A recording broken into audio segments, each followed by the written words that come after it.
Hello students, class 8। आज हम पढ़ेंगे सबक जुगनू। असल में ये सबक लिखा हुआ है जनाब सिकंदर अली वजद साहब का। इनके मुसन्निफ हैं जनाब सिकंदर अली वजद साहब। ये सबक एक नज़्म की शक्ल में हमारे सामने पेश किया गया है जिसका मजमून जुगनू है।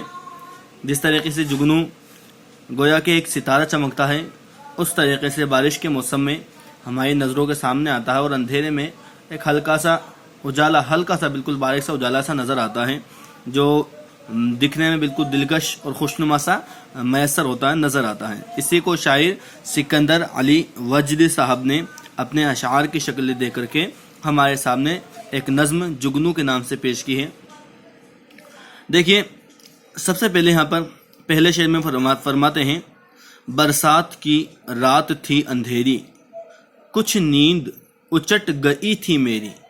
बरसात की रात थी अंधेरी, कुछ नींद उचट गई थी मेरी। यानी शायर यहाँ पर फरमा रहे कि बारिश का मौसम था, वो रात बारिश की थी और वो रात बारिश के मौसम की वजह से रात के वक्त चांद की रोशनी भी मध्यम थी और अंधेरा सा छाया हुआ था।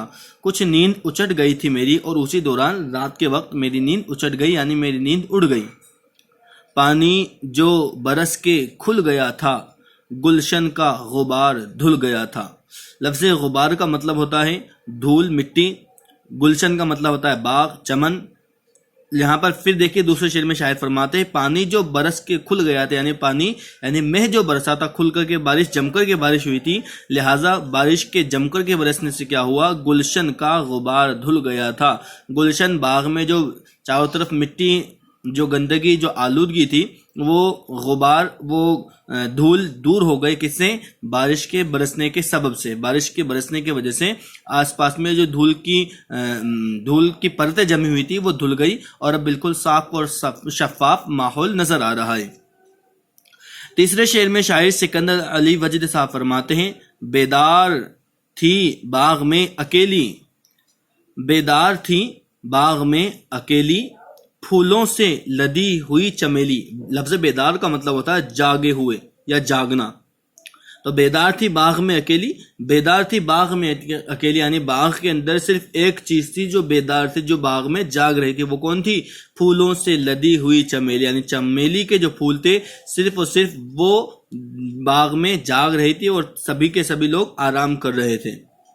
इतने में जो रोज चली हवा की, किस्मत ही चमक गई फजा की। इतने में जो रोज चली हवा की, जब बाग के अंदर केवल चमेली जो फूलों से लदी हुई चमेली थी वो जागी हुई थी। फिर थोड़ी सी देर बाद में क्या होता है, इतने में जो रोज चली हवा की एक हल्का सा हवा आती है, एक हवा चलती है और फिर क्या होता है, किस्मत ही चमक गई फजा की। हवा के चलने से क्या होता है, चमक गई फजा की, यानी जो फजा है, जो चमन है, जो बाग है, उसकी किस्मत खुल गई, उसकी किस्मत चमक गई। अगले शेर में शायर फरमाते हैं, होने लगी जुगनुओं की बारिश। चमक क्यों गई? होने लगी जुगनुओं की बारिश, फितरत के जमाल की तराविश।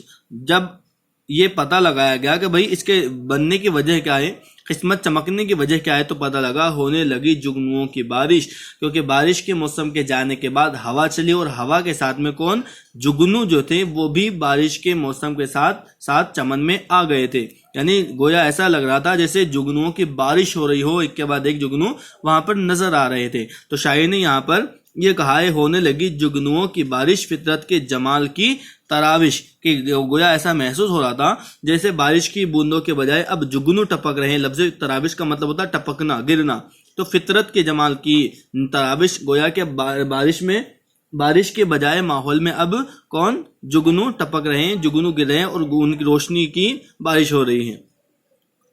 अगले शेर में शायर फरमाते हैं, रोशन था इस कदर अंधेरा, गोया होने को था सवेरा। रोशन था इस कदर अंधेरा, यानी कि शायर इस तरीके से फरमाते हैं कि अब ऐसा महसूस हो रहा है कि ये रात का आखिर पहर है, रात का आखिरी हिस्सा है, जिसकी वजह से अंधेरा बहुत ज़्यादा बढ़ गया है। क्योंकि रात के आखिरी हिस्से में अंधेरा ज़्यादा होता है और फिर वो अंधेरा होने का सबब क्या बतलाया जाता है कि अब सवेरा होने ही वाला होगा, यानी कि एक ڈراؤنی رات کے بعد یقیناً ایک بہترین صبح بھی آتی ہے جو سارے زمانے کو روشن اور روشنی سے پرآب کر دیتی ہے۔ تو شاعر فرماتے کہ روشن تھا اس قدر اندھیرا، گویا اب اندھیرا بہت زیادہ بڑھ گیا تھا، اب یہی رات کا آخری پہر تھا اور ایسا محسوس ہو رہا تھا کہ صبح بس ہونے ہی والی ہے، گویا ہونے کو تھا سویرا، گویا کہ صبح ہونے کا وقت ہونے ہی والا ہے۔ جگنو اس طرح اڑ رہے تھے، ہیرو میں پر لگے ہوئے تھے۔ اب یہاں پہ دیکھیے شاعر نے کس طریقے سے تشبیہ باندھی ہے۔ تشبیہ مطلب کسی ایک کو دوسرے جیسا بتا دینا۔ تو جگنو اس طرح اڑ رہے تھے، ایسا لگ رہا تھا کیسے؟ جیسے جگنو اس طرح اڑ رہے تھے، جگنو اس طریقے سے اڑ رہے تھے، ہیرو میں پر لگے ہوئے تھے، گویا ہیرو میں کسی نے پر لگا دیے ہوں، ہیرے پر کسی نے پر لگا دیے ہوں اور وہ ہوا میں اڑ رہے ہوں۔ تو شاعر نے یہاں پر جگنو جو اڑتے ہوئے جگنوں کو کس سے تشبیہ دی ہے؟ انہوں نے یہاں پر جگنو اڑتے ہوئے جگنوں کو اس طریقے سے تشبیہ دی ہے کہ ہیروں کو پر لگا دیا گیا، کیونکہ جب جگنو اڑتے ہیں تو ان سے روشنی ہوتی ہے اور اسی طریقے سے ہیرے میں بھی روشنی ہوتی ہے۔ اب جب ہیرو کے پر لگا دیں تو ایسا محسوس ہوتا ہے کہ وہ ہوا میں اڑ رہا ہے اور روشنی پھیلاتے ہوئے جا رہا ہے۔ تو اسی طریقے سے اگر ہم اچانک سے کوئی چیز دیکھیں تو ایسا محسوس ہو رہا تھا کہ جیسے جگنو اس طرح اڑ رہے تھے، کہ جو جگنو اڑ رہے تھے وہ ایسا محسوس ہوتا تھا کہ ہیروں میں پر لگے ہوئے تھے، گویا ہیرو پر کسی نے پر لگا دیے ہوں اور وہ چاروں طرف روشنی پھیلاتے ہوئے جا رہے تھے۔ پیپل تو چنار بن رہا تھا، ہر شاخ سے نور چھن رہا تھا۔ یہ لفظ چنار، ایک چنار درخت ہوتا ہے، پیڑ ہوتا ہے۔ اصل بات یہ ٹھنڈے علاقوں میں یہ پیڑ ہوتا ہے، اور جب جو موسم خزاں آتا ہے، خزاں کے موسم میں یہ جو پیڑ ہے، یہ جو درخت ہوتا ہے چنار کا، یہ اپنے پتوں کو بالکل سوکھا کر لیتا ہے اور سوکھنے کے بجائے وہ بالکل پیلے پڑ جاتے ہیں۔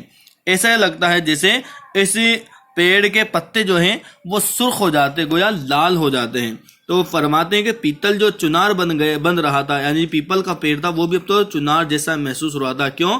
کیونکہ اس پر بہت زیادہ جگنو بیٹھے ہوئے تھے، ہر شاخ سے نور چھن رہا تھا، گویا کہ ہر شاخ سے جو جگنو تھے ان کی یہاں سے روشنی نکل رہی تھی، گویا ان سے جو پورا کا پورا پیپل کا درخت تھا وہ چنار کا پیڑ کی شکل لے کر کے نور پھیلا رہا تھا، روشنی پھیلا رہا تھا۔ ظلمت موتی لٹا رہی تھی، ظلمت موتی لٹا رہی تھی، پریوں کی بارات جا رہی تھی۔ ظلمت موتی لٹا رہی تھی، ظلمت کا مطلب ہوتا ہے اندھیرا۔ ایسا محسوس ہوتا تھا کہ رات کا اندھیرا جو ہے وہ اب موتی لٹا رہا ہے۔ وہ جگنو جو ہمیں اڑتے ہوئے نظر آ رہے ہیں وہ کیسے لگ رہا ہے؟ جیسے رات کے اندھیرے میں موتی جو ہیں وہ اب موتی لٹا رہے ہیں۔ ظلمت موتی لٹا رہی تھی، یعنی اندھیرا موتی لٹا رہا تھا، پریوں کی بارات جا رہی تھی، گویا ایسا محسوس ہوتا ہے کہ پریوں کی بارات جا رہی ہے اور چاروں طرف روشنی ہی روشنی، چاروں طرف اجارہ ہی اجارہ نظر آ رہا ہے۔ یہ تھے جناب سکندر علی وجد صاحب جنہوں نے اس نظم کی تخلیق کی ہے جس کا نام ہے جگنو۔ پہلے بچوں یہ سبق ہم نے پڑھا، آپ ایک مرتبہ پھر اس کی ریڈنگ لگائیں اور اس کے ایک پیج اس کی پوری نقل کریں تاکہ املا لکھانے کے دوران اور آپ کے پڑھنے کے دوران اس میں کوئی لغزش، کوئی غلطی نہ آ پائے۔